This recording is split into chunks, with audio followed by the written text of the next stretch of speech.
இப்போ இவங்களோட திருமண வாழ்க்கை, இந்த குழந்தை பாக்கியம் அதெல்லாம் எப்படி இருக்கும்?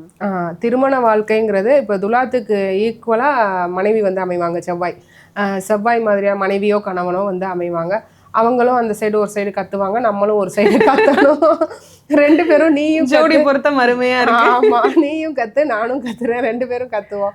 அது மாதிரி இப்போ துலாமோட ஒய்ஃபோ இல்லை கணவரோ டப்புன்னு ரெடியாகி வந்துருவாங்க. துளாராசிக்காரவங்க தான் கொஞ்சம் ரெடியாக வந்து கஷ்டப்படுவாங்க, லேட் பண்ணுவாங்க. ஆனால் அவங்க ஒய்ஃபு டப்புன்னு ஒரு சாரீ எடுத்து கட்டிக்கிட்டு அதே ஜென்னா இருந்தாலும் டப்புன்னு வாங்க கிளம்பணும் போய் வெயிட் பண்ணிட்டு இருப்பாங்க. இவங்க கொஞ்சம் லேட்டா வருவாங்க. ஆனால் 2 பேருக்குமே ஈக்குவல் ஆளுமை இருக்கும். ஸோ குழந்தைய நல்லபடியாக வளர்த்துருவாங்க. அம்மா அப்பா 2 பேருமே ஆளுமை.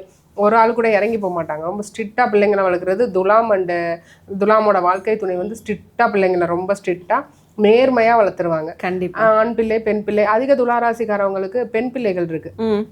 2 பொண்ணு 3 பொண்ணு, அதுக்கப்புறம் தான் பையன். இது வந்து துலாம் ராசிக்கு அதிகமாக இருக்குது. மூத்த பிள்ளை பெண் பிள்ளையா பிறந்தது நல்லா இருக்கு, இதாக இருக்குது. மூத்த பிள்ளை பிறந்த பிறகு கொஞ்சம் கஷ்டத்தை சந்திச்சுங்கிற துலாம் ராசிக்காரவங்க அதிகம் இருக்காங்க. அது பெண்ணோ ஆணும். ஃபர்ஸ்ட் குழந்தைக்கு பிறந்த பிறகு முதல் குழந்தைக்கு பின்னாடி ஒரு சின்ன கஷ்டம், பொருளாதார வீழ்ச்சி, இல்லை ஏதோ ஒரு மன கஷ்டம். 2வது பிள்ளை பிறந்தோடனே அது சரியாகி வந்துடும். அது போல இருக்கும்.